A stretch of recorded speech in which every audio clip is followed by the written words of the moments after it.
அனைவருக்கும் வணக்கம். நம்ம இப்போ அரசர்கள் சீரீஸ் பார்த்துட்டு இருந்தோம். அந்த வகையில் இப்போ நம்ம யாரை பற்றி பார்க்க போகிறோம் அப்படின்னு கேட்டால் முகலாயர்களை பற்றி பார்க்க போகிறோம். ஓகேவா?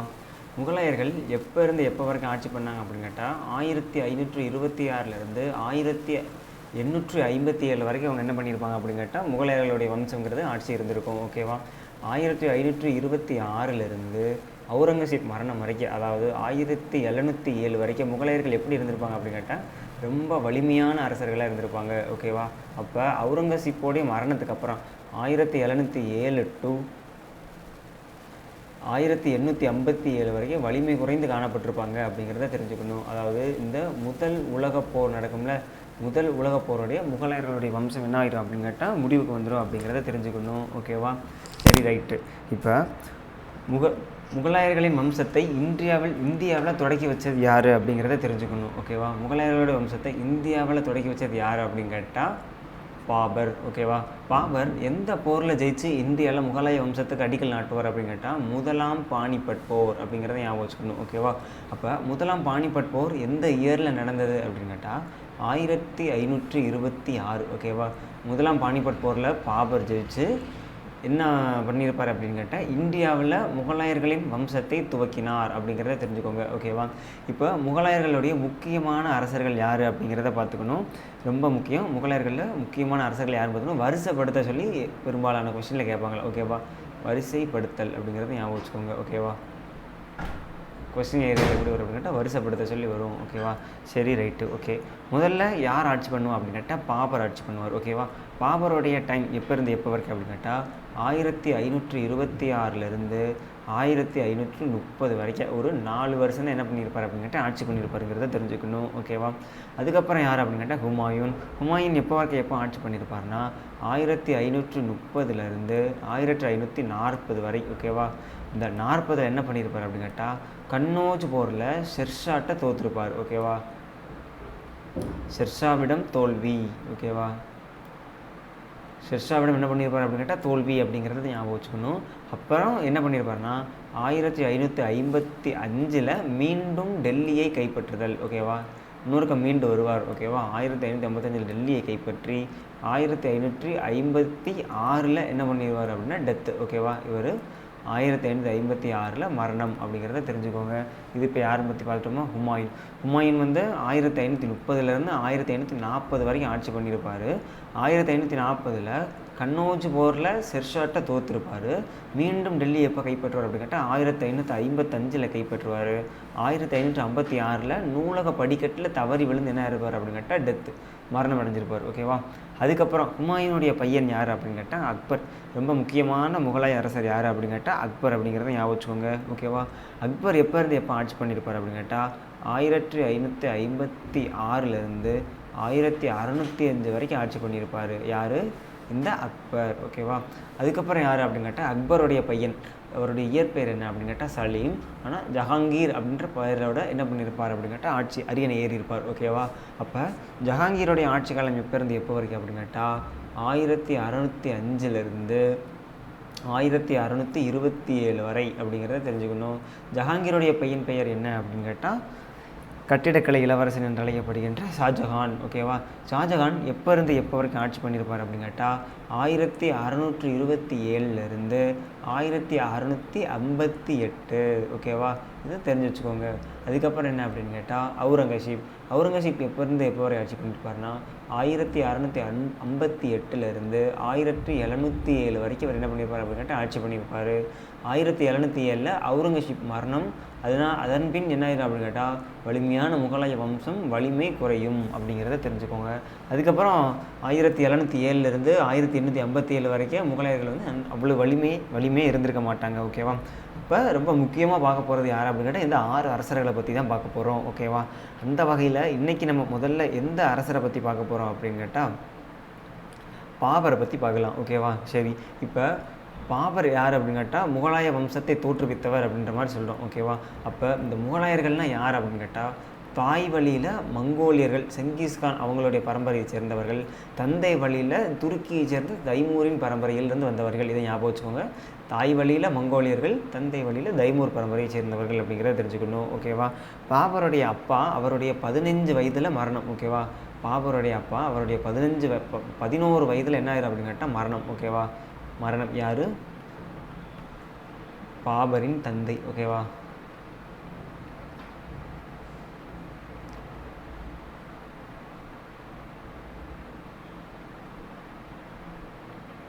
பாபருடைய 11 வயதில் மரணம். அதனால் பாபர் எந்த வயதில் அரியணை ஏறுவார் அப்படிங்கிறத கேட்பாங்க. 12 வயதில் அரியணை ஏறியிருப்பார். ஓகேவா. சரி, இப்போ முதலாம் பானிபட் போரில் தான் பாபர் ஜெயிச்சு இந்தியாவில் முகலாய வம்சத்தை தொடங்கி வச்சார் அப்படின்னு பார்த்தோம். ஓகேவா. ஆனால் இந்தியா மீது படையெடுக்கிறதுக்காக பாபருக்கு அழைப்பு விடுத்த 2 பேர் யார் அப்படின்னு கேட்டால் தௌலத் லோடியும் ராணா சங்காவும். இவர் யார் அப்படின்னு கேட்டால் ரஜபுத்திரர். ஓகேவா. ராஜபுத்திரர் அப்படின்னு வச்சுக்கலாம். ஓகேவா. ரஜபுத்திரர். அதுக்கப்புறம் யார் அப்படின்னு கேட்டால் தௌலத் லோடி. ஓகேவா. இவங்க தான் என்ன பண்ணுவாங்க அப்படின்னு கேட்டால் படையெடுப்பாங்க. படையெடுக்கிறதுக்கு பாபர் இந்தியாவுக்கு வந்து படையெடுங்க டெல்லி சுல்தான் மேலே அப்படின்னு சொல்லிட்டு கூப்பிடுவாங்க. ஓகேவா. அப்படி அவங்க கூப்பிட்டாலும் பின்னாடி என்ன பண்ணுவாங்க அப்படின்னு கேட்டால் பின்வாங்கிடுவாங்க. அதாவது பாபருக்கு உதவி செய்கிறேன்னு சொல்லிட்டு உதவாமல் என்ன பண்ணிடுவாங்க அப்படின்னு கேட்டால் பின்வாங்கிடுவாங்க. அதனால் பாபர் என்ன பண்ணியிருப்பார் அப்படின்னு கேட்டால் இந்த 2 ஆட்சியாளர்களையும் ஒவ்வொரு போரில் தோற்கடிச்சிருப்பார். அந்த போர் என்ன அப்படிங்கிறத தெரிஞ்சுக்கணும். ஓகேவா. இப்போ முதலாம் பானிபட் போர் இருக்குல்ல, முதலாம் பானிபட் போருக்கு முன்னாடியே என்ன ஒரு போர் நடந்திருக்கும் அப்படின்னு கேட்டால் லாகூர் போர் அப்படிங்கிறத தெரிஞ்சுக்கணும். லாகூர் போர் நடந்த ஆண்டு 1525. ஏன் அப்படின்னா அழைப்பு விடுத்த தௌலத் லோடி பாபருக்கு உதவி செய்ய மாட்டேன் அப்படின்னு சொல்லிட்டு பின்வாங்கினதுனால தௌலத் லோடிக்கும் பாபருக்கும் போர் நடக்கும், லாகூர் போர் நடக்கும். அதில் யார் ஜெயிப்பா அப்படின்னு கேட்டால் பாபர் ஜெயிப்பார் அப்படிங்கிறத தெரிஞ்சுக்கோங்க. அதுக்கப்புறம் என்ன அப்படின்னு கேட்டால் முதலாம் பானிபட் போர் நடக்கும். முதலாம் பானிபட் போர். ஓகேவா. இந்த முதலாம் பானிபட் போர் யாருக்கு இடையில நடக்கும் அப்படின்னு கேட்டால் டெல்லியோடைய சுல்தானா உள்ள இப்ராஹிம் லோடிக்கும் பாபருக்கும் இடையில நடக்கும் அப்படிங்கிறத ஞாபகம் வச்சுக்கோங்க. இந்த போரில் யார் ஜெயிப்பா அப்படின்னு கேட்டால் வழக்கமாக பாபர் தான் ஜெயிப்பார். ஓகேவா. பாபர் ஜெயித்ததுக்கு முக்கிய காரணமாக என்ன சொல்லப்படுது அப்படின்னு கேட்டால் அவருடைய ஒரு படை. என்ன படை அப்படின்னு கேட்டால் அவருடைய பீரங்கி படை. ஓகேவா. பீரங்கி படையை முதல்ல யூஸ் பண்ணது யார் அப்படின்னு கேட்டால் இந்தியாவில் பாபர் தான். ஓகேவா. பீரங்கி படையை முதலில் பயன்படுத்தியவர், போரில் பயன்படுத்தியிருப்பார். ஓகேவா.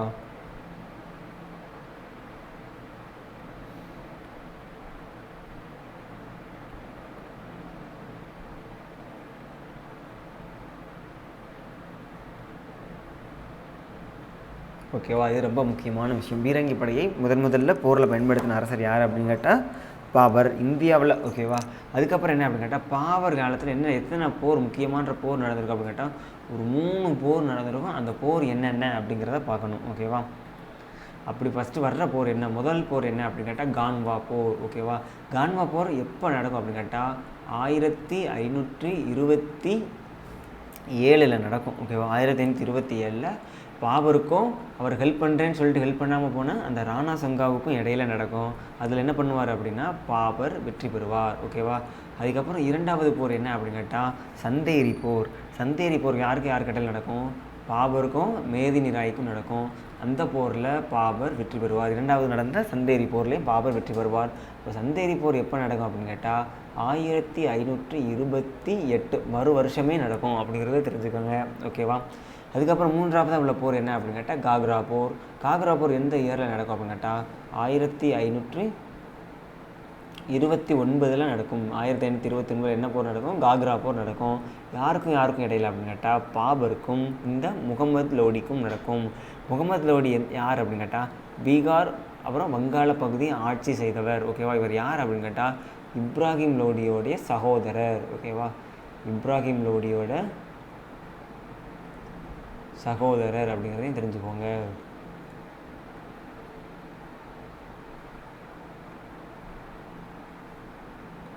இந்த 3 போர் என்ன அப்படின்னு கேட்டால் பாபருடைய காலத்தில் நடக்கும். 3 போர்லையுமே என்ன பண்ணியிருப்பார் அப்படின்னு கேட்டால் பாபர் தான் ஜெயிச்சிருப்பார் அப்படிங்கிறதையும் தெரிஞ்சுக்கோங்க. ஓகேவா. அதுக்கப்புறம் என்ன அப்படின்னு கேட்டால் பாபருடைய சுயசரிதை. பாபர் துருக்கி மொழியில் என்ன எழுதியிருப்பார் அப்படின்னு கேட்டால் அவருடைய சுயசரிதை எழுதியிருப்பார்.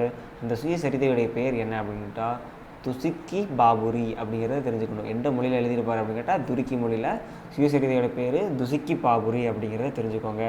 இந்த துருக்கி மொழியில் உள்ளதை பாரசீக மொழிக்கு யார் மொழிபெயர்த்திருப்பா அப்படிங்கிறத கேட்பாங்க. அக்பருடைய அவையில் கான்-இ கனான் என்ற பட்டம் பெற்ற அப்துல் ரஹீம் தான் என்ன பண்ணியிருப்பார் அப்படின்னு கேட்டால் இந்த துருக்கி பாபுரிய பாரசீக மொழியில், அதாவது துருக்கி மொழியில் இருந்து பாரசீக மொழியில் மொழிபெயர்த்திருப்பார் அப்படிங்கிறத தெரிஞ்சுக்கோங்க. இந்த அப்துல் ரஹீம் யார் அப்படின்னு கேட்டால் அக்பரின் பாதுகாவலனாக உள்ள பைரம் கானுடைய மகன். ஓகேவா, பைரம் கானுடைய மகன் யார்? இந்த அப்துல் ரஹீம் அப்படிங்கிறதையும் தெரிஞ்சுக்கோங்க. அக்பரின் பாதுகாவலர். இந்த பைரம் கான் யார்? அக்பருடைய பாதுகாவலர். அவரோட பையன் யார் அப்படின்னு கேட்டால் இந்த அப்துல் ரஹீம். இவர் என்ன பண்ணியிருப்பார்? பாபருடைய சுயசரிதை துருக்கி மொழியிலிருந்து பாரசீக மொழியில் மொழிபெயர்த்திருப்பார் அப்படிங்கிறத தெரிஞ்சுக்கோங்க. ஓகேவா. அதுக்கப்புறம் அரசர்கள் சீரியஸில் ஹுமாயூன், அக்பர், ஜஹாங்கீர், ஷாஜகான், அவுரங்கசீப் இவங்கெல்லாம் பற்றி பார்க்கலாம். பின்வரும் வீடியோக்களில் அதெல்லாம் பார்க்கலாம். Thank you so much.